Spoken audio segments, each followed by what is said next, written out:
नमस्कार मित्रांनो, मी प्राध्यापक संतोष बोर्डे आपलं बोर्डेज करिअर अकॅडमीच्या यूट्यूब चॅनलवर स्वागत करतो. मित्रांनो,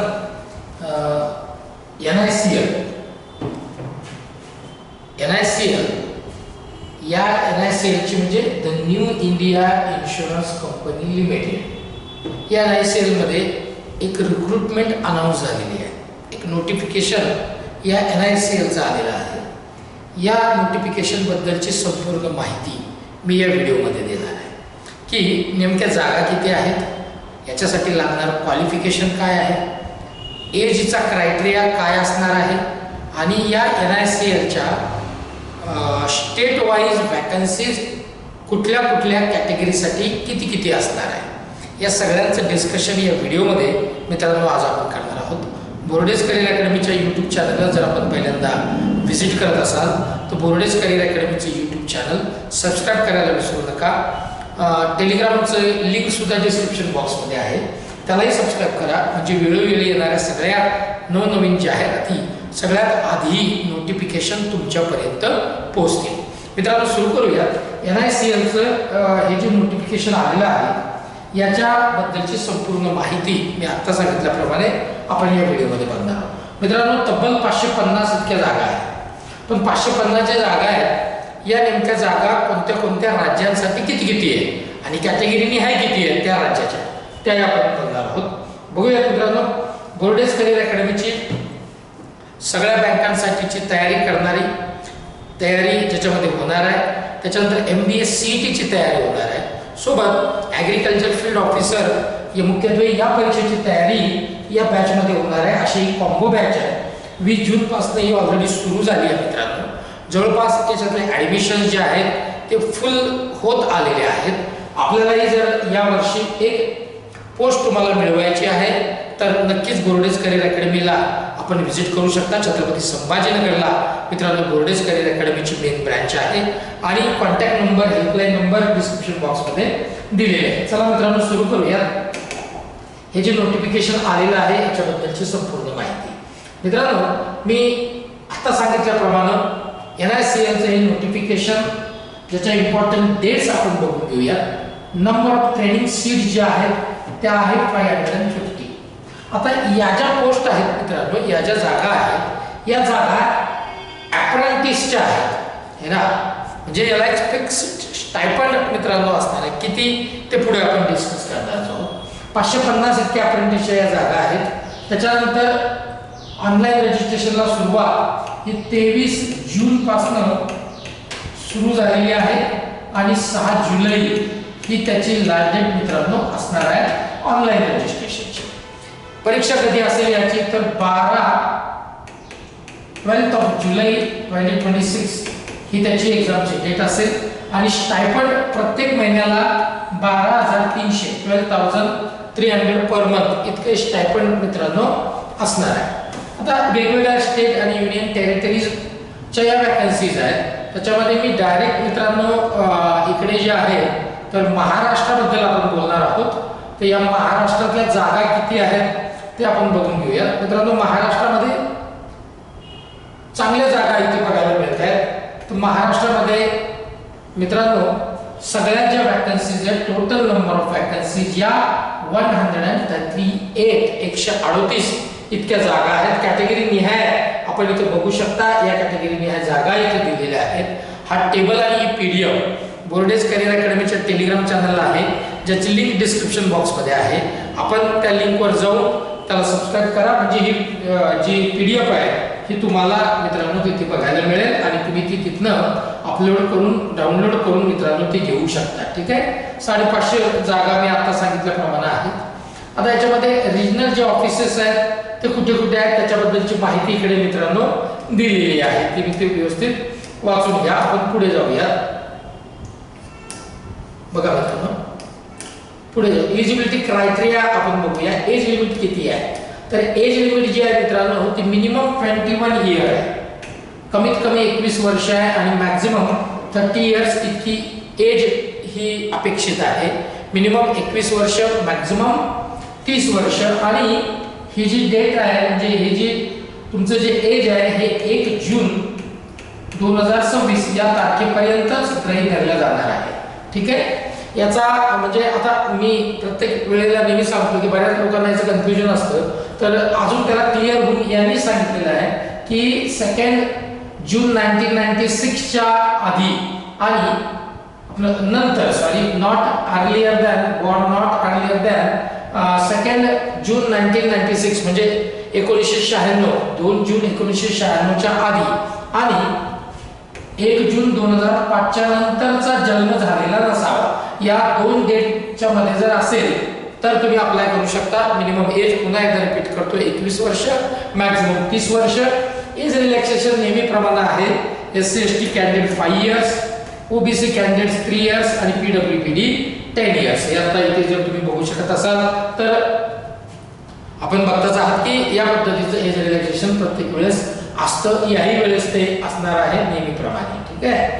एज्युकेशनल क्वालिफिकेशन काय आहे तर मित्रांनो, कुठली डिग्री असणारा candidate, any degree, graduate degree in any discipline याला अप्लाय करू शकतो. म्हणजे कुठलाही ग्रॅज्युएट मित्रांनो याला अप्लाय करू शकतो.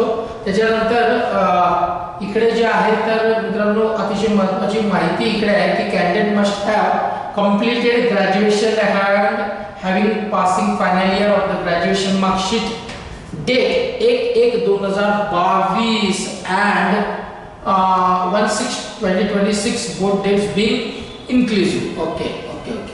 थोडक्यात काय मित्रांनो की त्यांचं असं म्हणणं आहे की कॅन्डिडेट पासिंग ग्रॅज्युएशन हे जे आहे 1/1/2022 है ना, and after 1/6/2026 will not be considered. म्हणजे एक जे आहे 1/1/2022च्या आधी, ठीक आहे, आणि 1/6/2026च्या नंतर जर का तो ग्रॅज्युएट झाला तर मग मात्र त्याच्याकडे डिग्री जर का त्या तारखेच्या नंतरची असली तर मग मात्र तो कन्सिडर होणार नाही किंवा थोडक्यात तो याला पात्र नाही आहे, तो इलिजिबल नाही आहे, असा त्याचा अर्थ मित्रांनो आहे. डॉक्युमेंट्स काय काय अपलोड करायच्या रजिस्ट्रेशनच्या वेळेस याची सगळी माहिती इकडे मित्रांनो दिलेली आहे. डॉक्युमेंट आधार कार्ड आहे, व्हॅलिड पर्सनल ईमेल ID लागणार आहे, मोबाईल नंबर आहे, पासपोर्ट साईज फोटोग्राफ, त्याचा फॉर्मॅट सगळं दिलेलं आहे. प्रोव्हिजनल सर्टिफिकेट लागेल, डिग्री जर तुमची झालेली आहे तर मित्रांनो त्याची PDF ची साईज किती आहे त्याच्याबद्दलही माहिती इकडे सगळी दिलेली आहे. ठीक आहे, पुढे जाऊया मित्रांनो आपण दुसरीकडे आपण घेऊया. ठीक आहे, हरकत नाही. येस, त्याला अप्लाय कसं करायचं त्याच्याबद्दलची माहिती दिलेली आहे. एक्झामिनेशनला अपियर असताना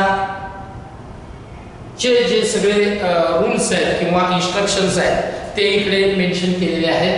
ऍप्लिकेशन फीस किती आहे ते बघून घेऊया. तर मित्रांनो याच्यामध्ये ऍप्लिकेशन फीस जनरल, EWS आणि OBC या कॅन्डिडेटसाठी जी ऍप्लिकेशन फीस आहे ती 800 प्लस GST 18% असे 944 रुपये इतकी असणार आहे. आणि इकडे जनरल, EWS, OBC फिमेल, ती आधी मेलची होती, फिमेल 600 प्लस 18% GST असे 708 म्हणजे 708 रुपये. मेल आणि फिमेल साठी वेगवेगळे आहे. SC ST PWBD any gender म्हणजे मेल पण आणि फिमेल पण अशांना 200 रुपये फीस आणि 18% GST असे 236 रुपये इतकी ऑनलाईन रजिस्ट्रेशनची फीस असणार आहे, जी तुम्हाला ऑनलाईनच पे करायची आहे नेहमीप्रमाणे. आता इकडे एक्झाम कशी होणार आहे तर ते आपण बघून घेऊया. मित्रांनो ऑनलाईन रिटन टेस्ट आहे, ऑब्जेक्टिव्ह टाईप आहे. त्याच्यामध्ये जी एक्झाम होणार आहे त्याचा आपण फॉर्मॅट मी समजून घेऊया. जनरल फायनान्शियल अवेअरनेस 25 क्वेश्चन आहेत, तेवढेच मार्क्स आहेत. इंग्लिश आणि हिंदी ही मीडियम ऑफ टेस्ट असणार आहे. इंग्लिश 25 क्वेश्चन 25 मार्क्स आहे. मीडियम ऑफ टेस्ट इंग्लिश आहे. क्वांट आणि रिझनिंग 25 प्रश्न 25 मार्क आहे. इंग्लिश हिंदी हे दोन्ही मीडियम मध्ये आपण करू शकाल. कम्प्युटर नॉलेज 25 क्वेश्चन आणि तेवढेच मार्क आहेत. इंग्लिश हिंदी या दोन्ही मीडियम मध्ये आपण करू शकाल. तेवढेच 100 प्रश्न आहेत, तेवढेच मार्क 100 आहेत आणि या सगळ्यांसाठीचा मिळून वेळ हा 60 मिनिट म्हणजे 1 तासाचा इतका असणार आहे. ठीक आहे, बघूया. आता इथे सेक्शनल जे टायमिंग आहे तो नाही आहे ना, म्हणजे सेक्शनल टायमिंग नाही आहे. 7 मिनिटं आहे. तुम्हाला हे सगळे सब्जेक्ट दिलेले आहेत. बघूया मित्रांनो, इकडे रिजनल लँग्वेज टेस्ट आहे ना, The candidate applying for training seats of particular state should be proficient reading, writing, speaking and understanding. Okay, मित्रांनो थोडक्यात काय तर लँग्वेज प्रोफिशियन्सी टेस्ट मित्रांनो इकडे रीजनल लँग्वेज टेस्ट जी आहे ते असणार आहे ज्या याच्यामध्ये आपण अप्लाय करणारा स्टेट मध्ये तिथली लँग्वेज तुम्हाला बोलता आली पाहिजे, लिहिता आली पाहिजे, अशा पद्धतीची ती टेस्ट असणार आहे. त्याच्यानंतर 10-12 standard marksheet certificate evidencing have studied the specific opted local language will not be required to undergo the language test. अतिशय महत्त्वाचा हा पॉइंट आहे. त्याच्यामध्ये मित्रांनो त्यांनी असं सांगितलंय की जर 10वी 12वीची जी मार्कशीट आहे त्याच्यामध्ये जर ज्या स्टेट मधनं तुम्ही अप्लाय करत असाल ती जर का लँग्वेज तुम्ही जर का त्याच्यामध्ये तुमची असेल 10वी आणि 12वी मध्ये तर मग मात्र अशा वेळेस तुम्हाला या रीजनल लँग्वेज टेस्टला सामोरं जावं लागणार नाही. थोडक्यात सांगायचा मुद्दा हा आहे की तुम्ही ज्या स्टेटचे आहात त्या स्टेटमधनं अप्लाय करा, दुसऱ्या स्टेटमधनं अप्लाय करू नका. ठीक आहे. फायनल रिझल्ट कधी येईल तर मित्रांनो ते आपण बघून घेऊया. जे क्वालिफाय होणार आहेत स्टुडंट रिटन एक्झाम मध्ये है ना तर त्यांना जे फायनल रिझल्ट आहे हा सक्सेसफुल कॅन्डिडेटला त्यांना मेल्स येतील मित्रांनो आणि या वेबसाईटला पण जाऊन आपण जे आहे ते बघू शकाल की जेणेकरून तुम्हाला कळेल की तुम्ही याच्यामध्ये क्वालिफाय झाला किंवा नाही आहे, म्हणजे तुम्हाला फायनल सिलेक्शनसाठी बोलवलं जाणार आहे का नाही आहे सगळ्या त्या पुढच्या प्रोसेससाठी. डॉक्युमेंट व्हेरिफिकेशन बद्दलची सगळी इन्फॉर्मेशन मित्रांनो दिलेली आहे. ट्रेनिंग जी आहे ती जी तुमची असणार आहे 12 महिन्याचा मित्रांनो अप्रेंटिसशिप आहे. 12 महिन्यासाठी 13,300 हे आता सांगितलं मला वाटतं बहुतेक 13,300 असं समथिंग काहीतरी त्याची सगळी ती तुम्हाला स्टायपेंड मिळणार आहे. आणि एक गरजू विद्यार्थ्यांसाठी चांगला मित्रांनो हा जॉब आहे. 12 महिन्यासाठीचा जॉब आहे ज्याचा उपयोग तुम्हाला वेगवेगळ्या एक्झाम क्लिअर केल्याच्या नंतर इंटरव्ह्यू मध्ये सुद्धा होऊ शकतो. आणि जिथे आता आपण तयारी करतो आहोत तयारी तुमची जिथं अगदी व्यवस्थित झालेली आहे तिथे तुमचा आपला स्वतःचा खर्च या सगळ्या स्टायपेंड मध्ये तुमचं भागून जाईल मित्रांनो.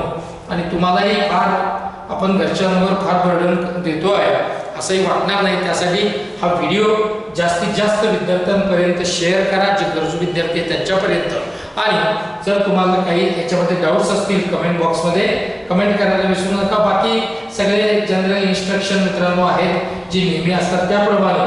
आणि अजूनही तुम्हाला जर का पूर्ण व्हिडिओ बघितल्यानंतर काही डाऊट जर का असेल तर मात्र मी आता सांगितलं की कमेंट बॉक्समध्ये कमेंट करा किंवा तुम्ही डायरेक्ट हेल्पलाईन नंबरला जाऊन कॉन्टॅक्ट करू शकता जिथं तुम्हाला आमची सगळी टीम जी आहे तुमचे सगळे डाऊट्स क्लिअर करून देईल. ठीक आहे. चला मित्रांनो इथंच थांबतो. जय हिंद जय महाराष्ट्र.